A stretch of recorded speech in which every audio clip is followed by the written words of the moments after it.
But let's remember, these words were written thousands of years ago. It's interesting, sometimes some of us worship the creation rather than the creator. Let's look at these rules from a whole different point of view, from the self. We all have heard about the sacred law that God gave to Moses on the Mount Sinai. There were 10 rules. Commandment is a harsh word to our generation, at least to me.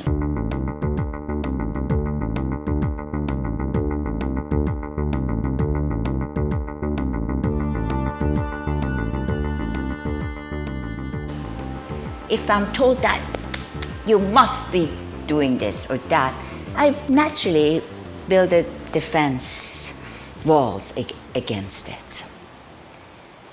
But let's remember, these words were written thousands of years ago.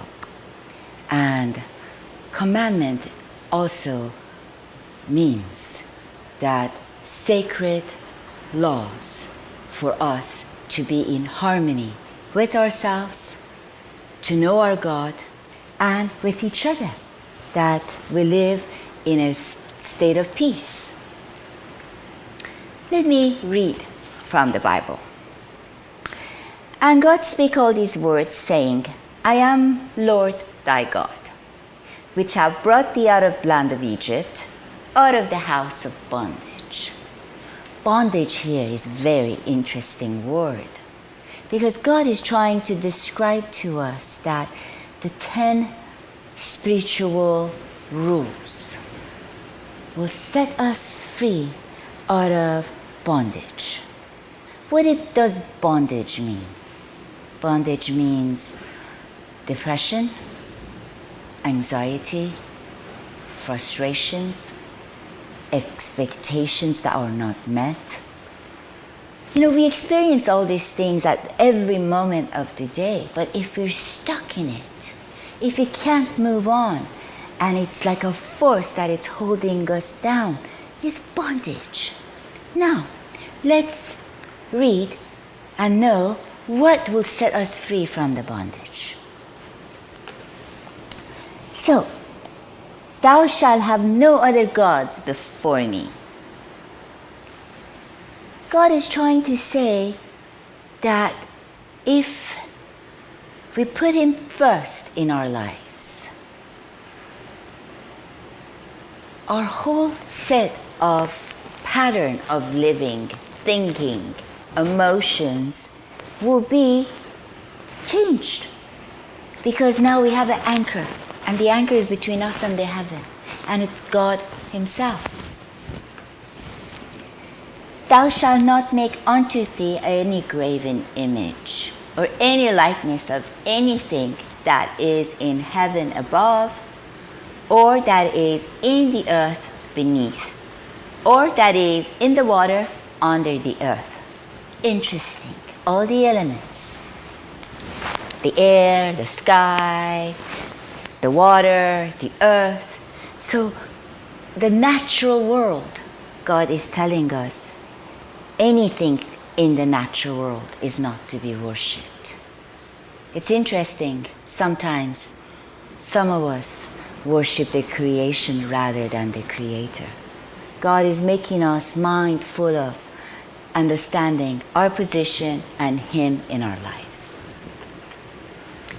Let me read on. Thou shalt not bow down thyself to them, nor serve them. For I, the Lord thy God, am a jealous God. A jealous God.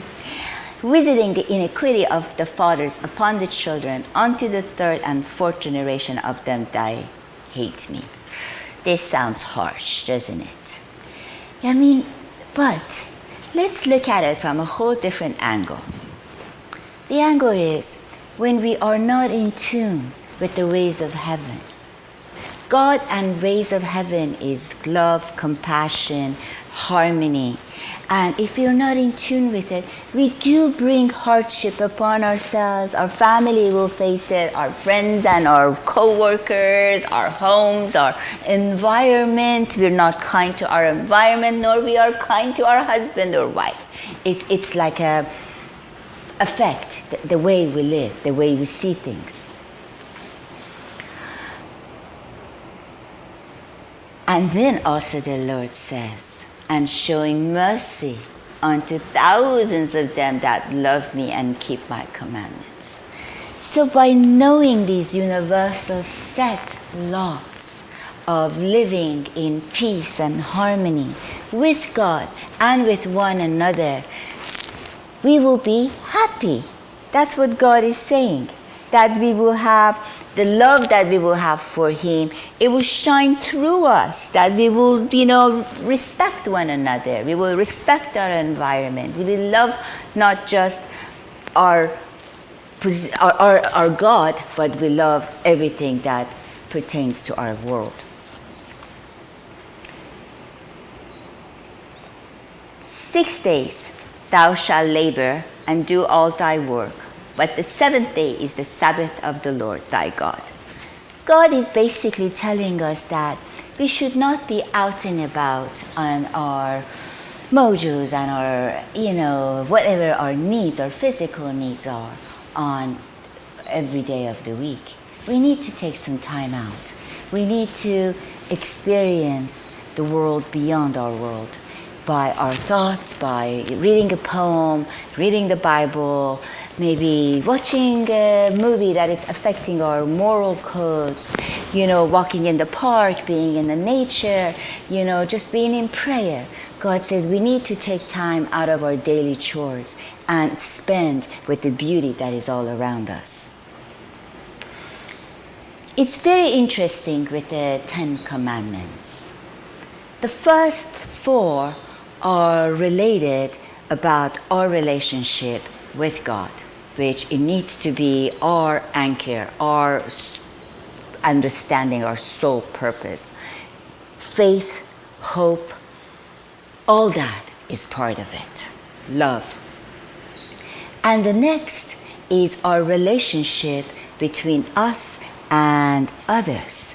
So let me continue reading here. Thou shalt not kill.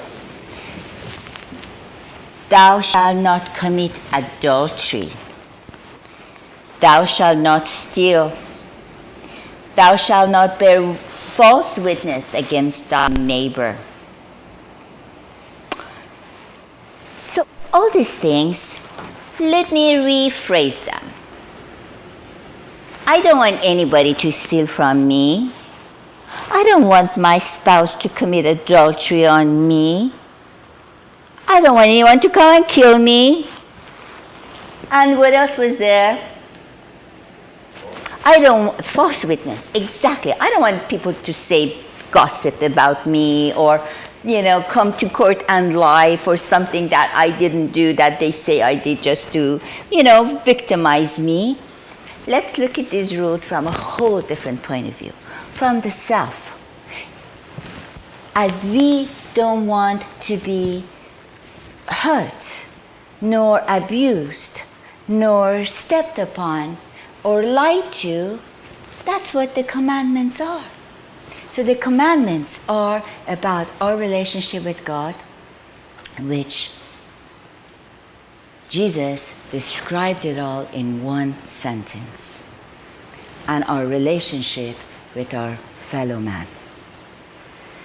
Jesus said, when the Pharisees and the Sadducees, meaning the preachers and the lawyers, the people that they knew the law of God, the law of the land, and also people that they preached the word of the Lord.